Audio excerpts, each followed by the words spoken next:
Like it's very crystal clear, and the biology is fairly well worked out at the biochemical, cell biological level. And then other people with a more clinical orientation will say, okay, but why don't I see any randomized control trials where these serum markers of inflammation go up when we give people more omega-6s? Given some of the things we talked about, how you have to parse data between different types of patients with different predispositions and all of that stuff, what is your take on why there aren't more clinical studies showing a clear connection between omega-6 dietary intake of omega-6s and inflammation?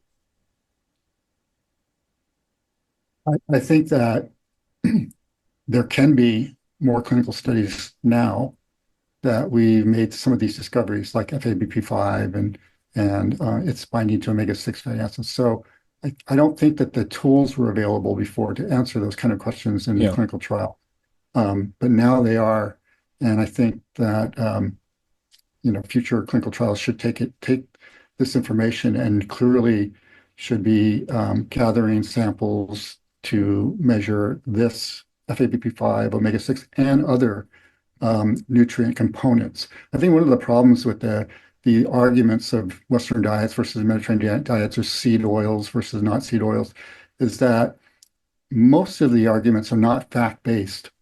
And it's really important to understand the mechanisms, to understand the real facts of how these things work. And then we can start dissecting what's good and what's bad in these complex mixtures that we're having. I mean, seed oils, not only omega-6, but depends on what the source of the seeds are. If it's corn oil, were they grown on farms that use pesticides?